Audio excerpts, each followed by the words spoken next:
Locker में रखे 18 लाख दीमक कर गए चट। उत्तर प्रदेश में बैंक को 18 लाख का नुकसान।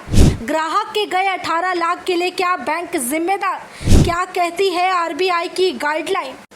हम अक्सर अपने पैसों को सुरक्षित रखने के लिए बैंक में पैसे जमा कराते हैं। वहीं पैसा जमा कराने के बाद ये बैंक की जिम्मेदारी होती है कि वो उन्हें सुरक्षा दे सके। वो सुरक्षा हर तरीके से हो सकती है। साथ ही उस पैसे को होने वाले नुकसान का भुगतान बैंक को ही करना पड़ेगा, ऐसा हर ग्राहक सोचते हैं। अगर आपके बैंक में रखे गए पैसे को कोई नुकसान पहुंचता है तो उसकी भरपाई कौन करेगा, ये सवाल हर कोई सोचता है, लेकिन इसका जवाब सभी को मिल नहीं पाता। अगर मान लीजिए कि आपका लाखों रुपए किसी बैंक के लॉकर में बंद है और अचानक से पता चले कि किसी कीड़े ने उसे खा लिया है या उन पैसों को दीमक लग गया है, तो ये सुनने के बाद आपको हैरानी होगी। वहीं आपको बता दें कि कई बार मुहावरे के तौर पर भी कहा जाता है कि पैसों को दीमक लग गए, लेकिन अब बैंक का दरवाज़ा खटखटाना इस बात का सॉल्यूशन नहीं होगा। वो आपके पैसे लौटाएंगे या नहीं, इस मामले पर अभी आरबीआई ने भी गाइडलाइन जारी किया है। जहां ये मामला बेहद अजीबोगरीब लग रहा है, वहीं एक खबर सच्ची है। ये घटना सच्ची है। जिस बैंक के लॉकर को सुरक्षित माना जाता है और सुरक्षित समझकर चोर और डकैतों से बचाकर वहां पैसे रखे जाते हैं, धूप पानी से सुरक्षा दी जाती है, उस पैसे के बारे में किसे ही पता होता है कि उसे दीमक से भी खतरा होगा। दरअसल हाल ही में एक ऐसा मामला सामने आया जहां पर बैंक लॉकर में रखे 18 लाख के नोटों को दीमक खा गई। मिली जानकारी के मुताबिक इसी हफ्ते उत्तर प्रदेश के मुरादाबाद स्थित बैंक ऑफ बड़ौदा के लॉकर में 18 लाख रुपए नोट रखे गए थे। मिली जानकारी के मुताबिक इसी हफ्ते उत्तर प्रदेश के मुरादाबाद स्थित बैंक ऑफ बड़ौदा के लॉकर में 18 लाख रुपए नोट रखे गए थे।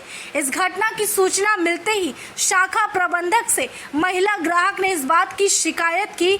वहीं जिस अकाउंट होल्डर का वो अकाउंट था जिनके खाते में 18 लाख थे, उनका नाम अलका पाठक बताया जा रहा है। अलका पाठक का कहना है कि उन्हें पहले से नहीं पता था कि कहीं भी लॉकर में गहनों के साथ पैसे नहीं रख सकते हैं। यहाँ से इस पूरे बात की जानकारी का पता चलता है कि बैंक ऑफ बड़ौदा में मौजूद लॉकर में एक महिला ने अपने अकाउंट के 18 लाख रुपए कुछ गहनों के साथ रख दिए। ऐसे मामलों में बैंक लॉकर में रखे गए पैसों की जिम्मेदारी बैंक नहीं लिया करती है। वहीं आपको बताते चले कि ऐसे कई मामले आते हैं जहां बैंक से पैसे लूटे जाते हैं और बैंक में चोरी हो जाती है। अब उन पैसों के लिए भरपाई कौन करेगा, बैंक या फिर खुद ग्राहक इस बात की जिम्मेदारी लेंगे? जब इस बात का सवाल पूछा गया तो इन सवालों के जवाब के लिए आरबीआई के गाइडलाइंस मददगार साबित होते हैं। दरअसल बैंक लॉकर को आरबीआई की नई गाइडलाइंस के तहत एक एग्रीमेंट होल्डर के साथ कराया जाता है। जानकारी के लिए बताते चले कि रिजर्व बैंक ने अगस्त 2022 में एक सर्कुलर जारी कर सेफ डिपॉजिट लॉकर से जुड़े नए नियम जारी किए थे और इस नियम के तहत बैंकों को 1 जनवरी 2023 तक मौजूद लॉकर्स होल्डर के साथ एग्रीमेंट रिवाइज कराना था।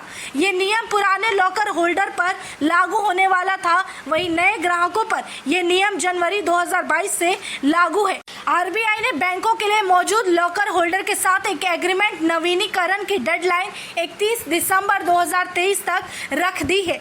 वहीं उस एग्रीमेंट के तहत ग्राहकों को होने वाले नुकसान की स्थिति में बैंक की शर्तों के हवाले से उन्हें पूरी भरपाई बैंक करेगी। आरबीआई ने साफ शब्दों में कह दिया था कि बैंक अपनी जिम्मेदारी से पैसे को सुरक्षित रखेंगे और अगर पैसों को कोई नुकसान होता है, किसी भी तरह की परेशानी होती है, तो इस होने वाले नुकसान के लिए बैंक जिम्मेदारी लेगा और बैंक उन पैसों की भरपाई करेगा।